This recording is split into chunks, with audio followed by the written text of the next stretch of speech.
जिक्र है कि एक बादशाह अपनी प्यारी मलिका की मौत के दुख में बहुत गमगीन था। वो एक घने और पुरस्कार जंगल के बीचों बीच अफसुर्दा बैठा था।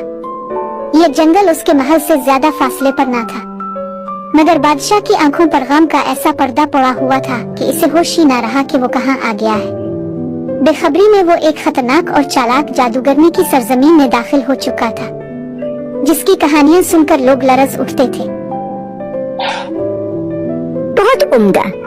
ये अब भी अपनी मलका को याद करता है। मेरे लिए ताकत हासिल करने का ये शानदार मौका है। जादूगरनी ने खुद को एक खूबसूरत दोशीज़ा में बदल लिया। पल भर में ही बादशाह उसके इश्क में मुब्तला हो गया। बादशाह ने फौरन उसे अपने महल ले जाने का फैसला किया और उसी दिन उससे शादी कर ली। लेकिन ये सौतेली माँ, जो कि असल में एक जादूगरनी थी, बादशाह के बच्चों पर मेहरबान न थी।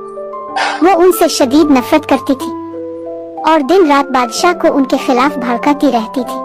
उठ जाओ इस दुनिया में राजहंस की सूरत में और अपनी राह खुद चुनो। बदकिस्मती से बादशाह के 11 बेटे, जो उस वक्त बाग में मौजूद थे, जादू के असर से राजहंसों में तब्दील हो गए।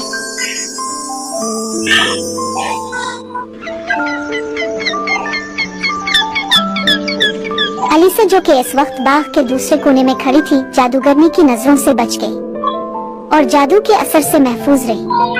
वो अपने भाइयों को हंस बनता देखकर बहुत बौखला गई। अलीसा अपने भाइयों का पीछा करती रही, लेकिन वो जंगल से ऊंची उड़ान भरते हुए आसमान की जानिब उड़ गए और देखते ही देखते नजरों से ओझल हो गए।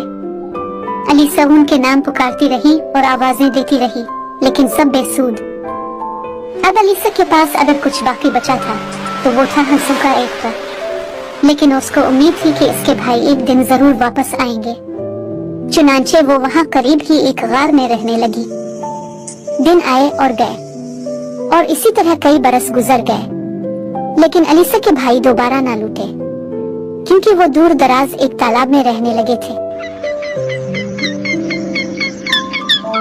फिर यूं हुआ कि एक दिन शाम को अलीसा साहिल समंदर पर उदास खड़ी थी। अलीसा ने देखा कि कुछ हंस उड़ते हुए उसकी तरफ आ रहे थे और देखते ही देखते वो जमीन की तरफ परवाज करने लगे। जल्द ही हंस जमीन पर उतर आए। जैसे ही चांद की रोशनी उनके तौर पर पड़ी तो वो सब खूबसूरत नौजवान शहजादों में तब्दील हो गए। ये शहजादे कोई और नहीं बल्कि अलीसा के लाडले भाई थे।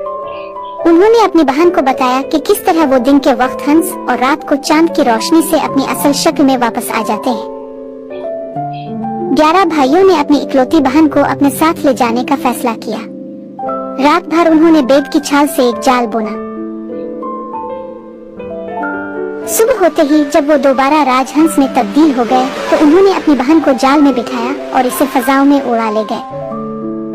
सफर बेहद तवील और कठिन था और उन्हें हर सूरत शाम होने से पहले अपनी मंजिल तक पहुंचना था, लेकिन वो थके बगैर मुसलसल उड़ते रहे।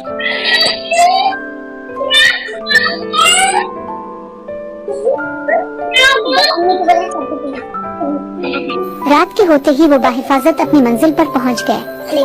भाइयों ने अपनी बहन को तसल्ली दी कि इस जंगल में वो महफूज रहेगी। उन्होंने अलीसा से कहा कि वो स्टिंगिंग नेटस से घिरे हुए एक गार में कयाम करे, चूँकि इन बूटियों के कांटेदार पत्तों को छूना मुश्किल और तकलीफ दे होता है। उनमें हल्का सा जहर भी होता है जो चुभने पर जलन और खारिश पैदा करता है। इसकी यही खासियत जंगली जानवरों और किसी भी नापसंदीदा शय को गार के करीब आने से रोके रखेगी। भाइयों ने वादा किया कि वो हर रात इससे यहीं आकर मुलाकात करेंगे।